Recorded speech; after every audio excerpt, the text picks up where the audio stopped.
Hello मित्रों, केम छो?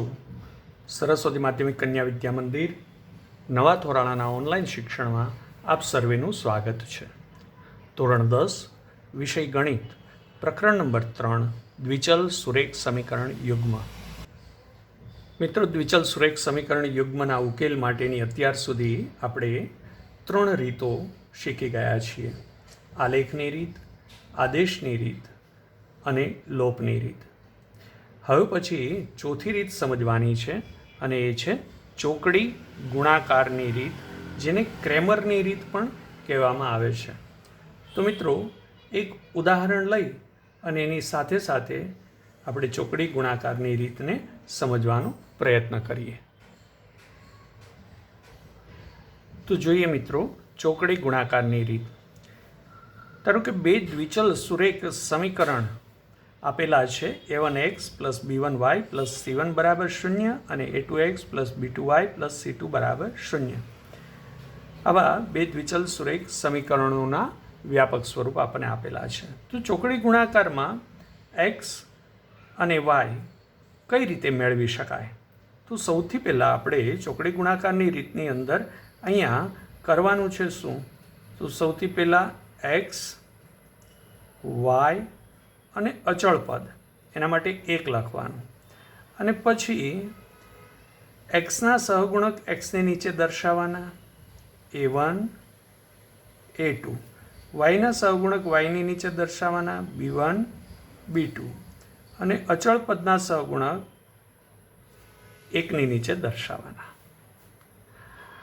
હવે આને મિત્રો આપણે દર્શાવવાનું આ રીતે, एक्स एना छेद में एक निश्चायक मूकवानुं, वायना छेद में एक निश्चायक मूकवानुं अने अचल पदना छेद में एक निश्चायक मूकवानुं। आ निश्चायक शुं छे? तो एक्सनी नीचे एक्सना सहगुणक छे ए नहीं लेवाना, तो बाकीना मळे छे आपणे b1 b2 c1 c2। तो आपणे ए निश्चायक एक्सनी नीचे मूकवानुं। तो आपणे मूकीए b1 b2 c1 c2। હવે અહીંયા જે છેલ્લો આવ્યો હોય એ અહીંયા પહેલાં મૂકવાનો, એટલે c1 c2। તો હવે શું આવે?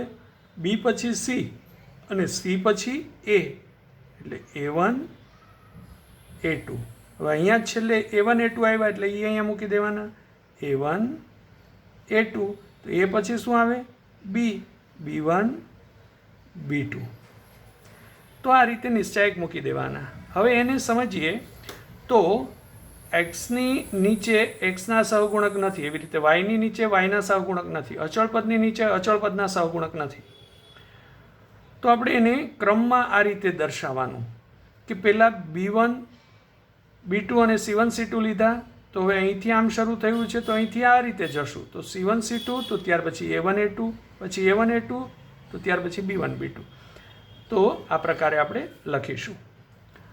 હવે આપણે એક્સની નીચે આનો આ રીતે ગુણાકાર કરવાનો છે। પહેલાં આ ગુણાકાર થશે અને પછી આ ચોકડી ગુણાકાર થશે। આપણે એને ચોકડી ગુણાકાર એટલે જ કહીએ છીએ। b1 c2 minus b2 c1 બરાબર। એવી જ રીતે અહીંયા થશે, પહેલાં આ ગુણાકાર થશે પછી આ થશે અને એનો તફાવત લખવાનો। તો વાયના છેદમાં c1 a2 minus c2 a1। એવી જ રીતે અચળ પદમાં પણ પહેલાં આ ગુણાકાર અને પછી તફાવત કરીને આ ગુણાકાર, એટલે 1ના છેદમાં a1 b2 minus a2 b1। તો આ રીતે આપણને આ ગુણોત્તરો સમાન મળે છે। હવે આપણે આ અચળ પદ છે, તો કારણ કે a1 b2 a2 b1 એ બધા અચળાંકો છે, a1 b1 c1 a2 b2 c2। તો આ આખું આપણને અચળ પદ મળે છે। तो આપણે એક વખત x ને અચળ પદ સાથે અને y ને અચળ પદ સાથે સરખાવી દેશું। તેથી x છેદમાં b1c2 માઇનસ b2c1 બરાબર 1/a1b2 માઇનસ a2b1 તથા હવે yને સરખાવી દઈએ. yના છેદમાં c1a2 માઇનસ c2a1 બરાબર 1/a1b2 માઇનસ a2b1. તો હવે મિત્રો એક્સના છેદમાં આ બધા અચળાંકો છે એને ચોકડી ગુણાકાર કરીએ તો સામે જશે, એટલે આને સામે જવા દઈએ એટલે એક્સ આપણને મળે. તો એક્સ બરાબર આનો એક સાથે ગુણાકાર કરીએ એટલે એની એ સંખ્યા રહે, એટલે b1c2 માઇનસ b2c1 છેદમાં a1b2 માઇનસ a2b1 તથા એવી જ રીતે y માટે આનો ચોકડી ગુણાકાર કરીએ એટલે સામે જતો રહેશે, એટલે c1a2 માઇનસ c2a1 છેદમાં a1b2 માઇનસ a2b1. તો આપણને x આ મળે અને ઉકેલમાં y ઉકેલ આ રીતે મળશે. તો એનો અર્થ એ થયો મિત્રો કે આપણી પાસે અહીંયા બે દ્વિચલ સુરેખ સમીકરણ આપેલા હોય તો એના એક્સના સહગુણક વાયના અને અચળ પદ આપેલા હોય તો અહીંયા આ સંબંધ આપણે જાણતા હોઈએ તો સીધું દરેક સહગુણકની કિંમત અહીંયા મૂકી દઈએ એટલે આપણને એક્સ મળે અને એ જ રીતે વાય મળી જાય. તો આ જે આખી પદ્ધતિ છે આને ક્રેમરની રીત અથવા તો ચોકડી ગુણાકારની રીત કહે છે. તો હવે એક ઉદાહરણની મદદથી આ વસ્તુને સમજવાનો પ્રયત્ન કરીએ મિત્રો. તો ઉદાહરણ લઈએ.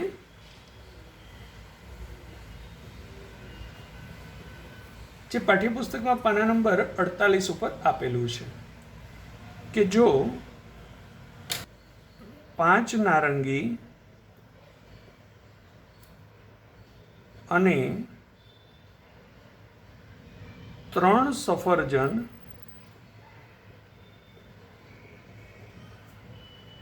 ની કિંમત ₹35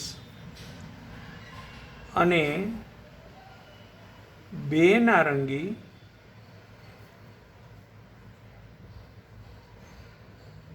અને 4 સફરજન ની કિંમત ₹28 હોય તો 1 નારંગી અને 1 સફરજન ની કિંમત શોધો.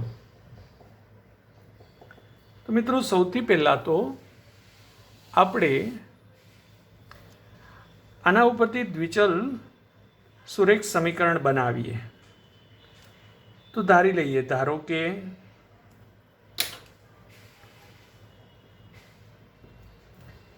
એક નારંગી ની કિંમત બરાબર x રૂપિયા અને એક સફરજનની કિંમત બરાબર y રૂપિયા.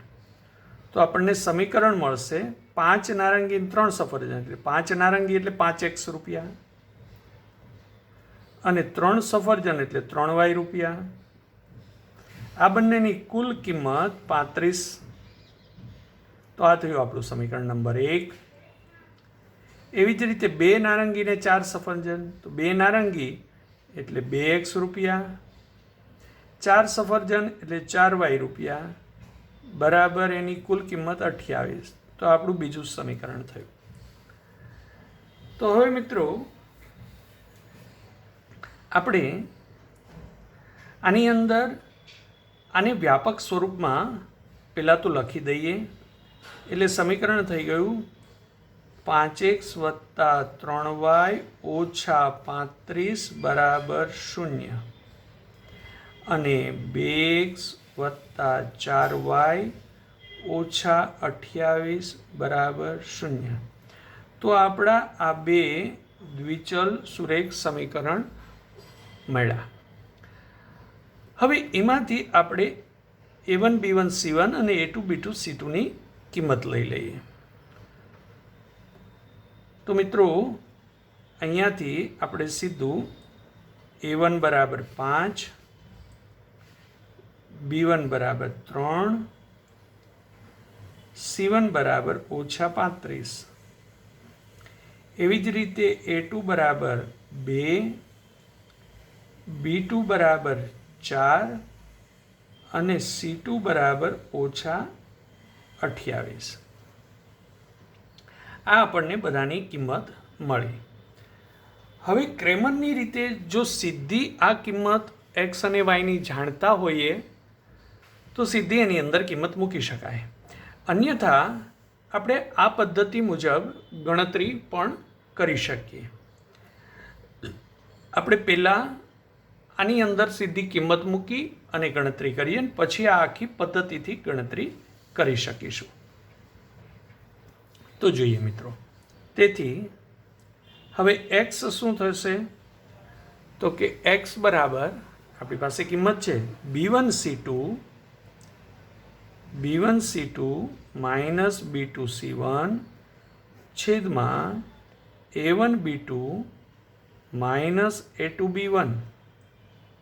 આમાં કિંમત મૂકી દઈએ તો b1 c2, b1 એટલે 3 ગુણ્યા c2 એટલે -28 ઓછા b2 c1, b2 એટલે 4, c1 એટલે -35 છેદમાં a1 b2 એટલે 5 ગુણ્યા 4 ઓછા a2 b1 2 ગુણ્યા 3. તો આપણને મિત્રો કિંમત મળી જશે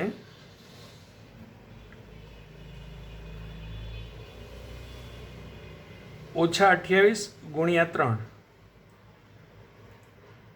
તો x બરાબર 28 ગુણ્યા 3 એટલે -84 ઓછા ઓછા વત્તા 35 ગુણ્યા 4 એટલે 140 છેદમાં 20 ઓછા 6 એટલે આપણને મળ્યું 140 ઓછા 84 એટલે 56 છેદમાં 20 ઓછા 6 એટલે 14. તો 14 ચોકું 56 એટલે એક્સની કિંમત મળી આપણને 4. એવી જ રીતે વાયની કિંમત લઈએ. તો જુઓ મિત્રો, y બરાબર c1 a2 - a2 c1, c1 a2 - c2 a1 છેદમાં a1 b2 - a2 b1. કિંમત મૂકીએ તો c1 a2 એટલે 2 ગુણ્યા -35 ઓછા c2 a1 એટલે કે 5 ગુણ્યા -28 છેદમાં a1 b2 એટલે 5 ગુણ્યા 4 ઓછા a2 b1 એટલે 2 ગુણ્યા 3. સાદુરૂપ આપીએ તો 35 દુ 70 ઓછા 70 ઓછા ઓછા વત્તા 28 પંચા 140 છેદમાં 20 ઓછા 6, તો 140 માઇનસ 70 એટલે 70 છેદમાં 14, એટલે 14 પંચા 70, એટલે વાયની કિંમત આવી 5. હવે મિત્રો આપણે આ સીધું એક્સ અને વાયનું ક્રેમરની રીતે મળેલું સૂત્રની અંદર આપણે કિંમત મૂકી. હવે આપણે ક્રેમરની આખી પદ્ધતિનો ઉપયોગ કરીએ અને જોઈએ કે એક્સ વાયનો ઉકેલ 4, 5 મળે છે કે નહીં. તો ક્રેમરની જે આખી રીત હતી એક્સ વાય અચળવાળી એ મૂકીએ. તો જુઓ મિત્રો, એ રીતે આપણે ઉકેલ મેળવીએ અને જોઈએ કે આ એક્સની અને વાયની કિંમત આપણને અહીંયા મળશે. તો સૌથી પહેલાં આપણે શું કરશું, એક્સ વાય અને અચળ એની નીચેના સહગુણકો મૂકીએ. તો એક્સના સહગુણક 5, 2, તો 5, 2, વાયના 3, 4, અચળ પદના -35, -28.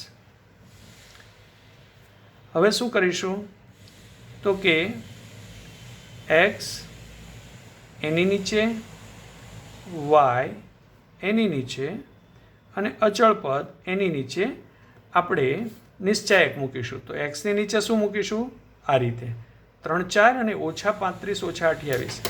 એક્સની નીચે એક્સના સહગુણક નહીં મૂકીએ તો બાકીના, તો 3, 4, -35, -28. હવે અહીંયા જે આવ્યા એ અહીંયા મૂકવાના, -35, -28, અને એના પછી શું આવે તો કે 5 ને 2,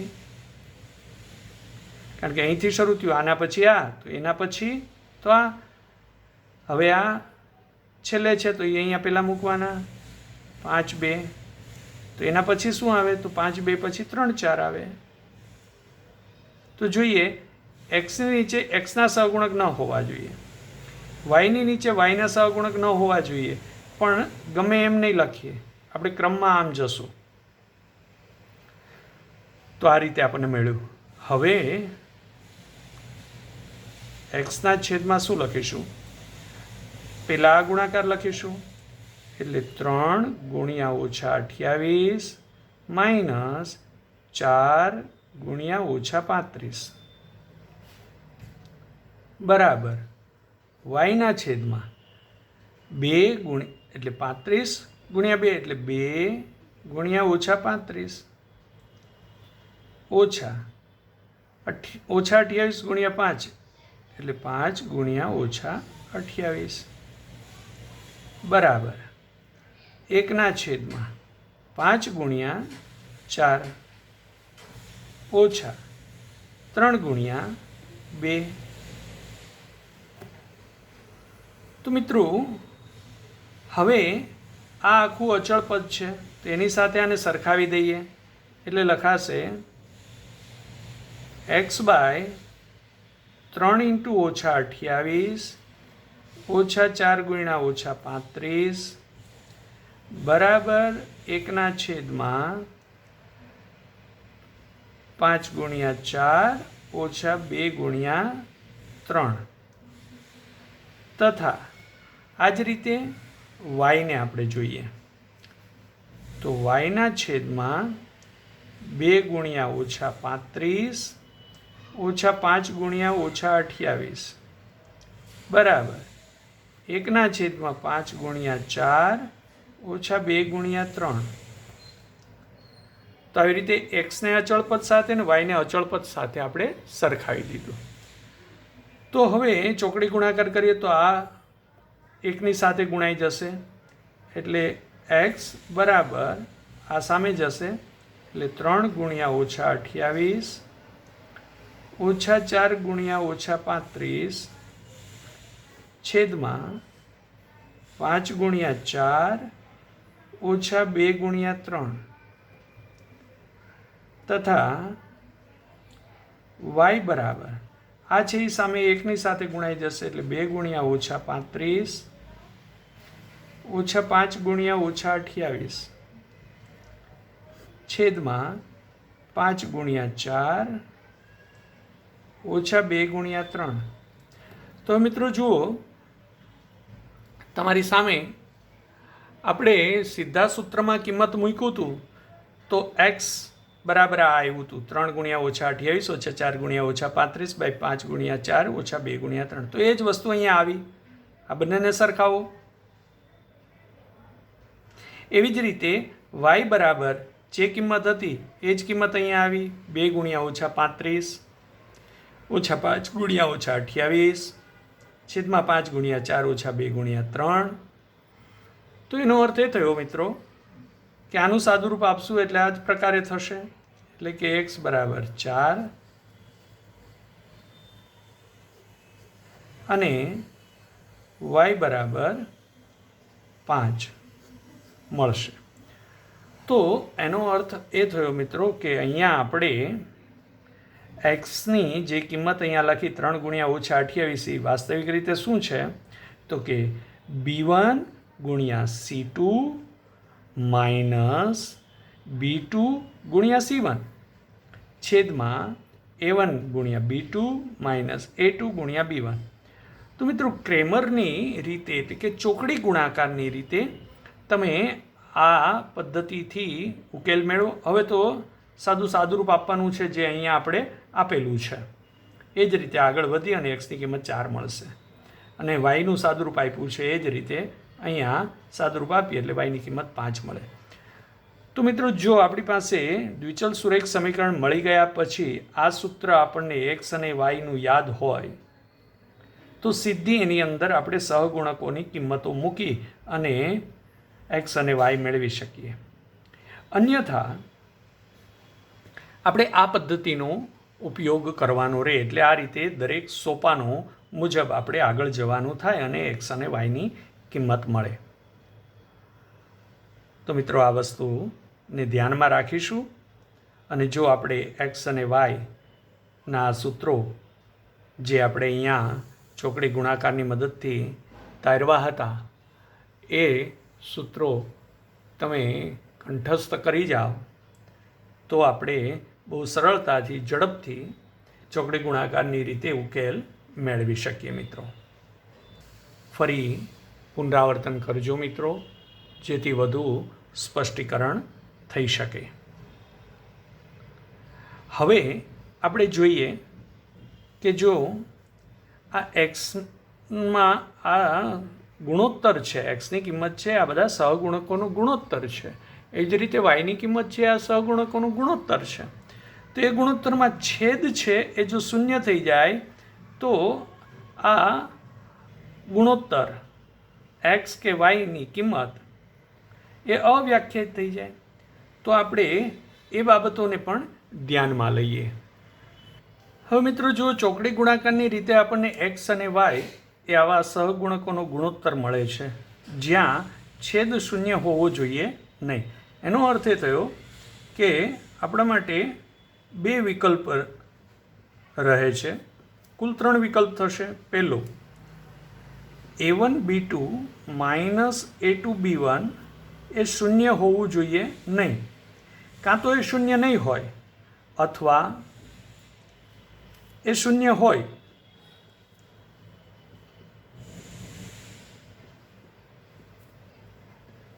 જો આ શૂન્ય ન હોય તો એનો અર્થ એ થયો કે A1 by A2 not equal to B1 by B2 થાય. એટલે આપણને અનન્ય ઉકેલ મળે.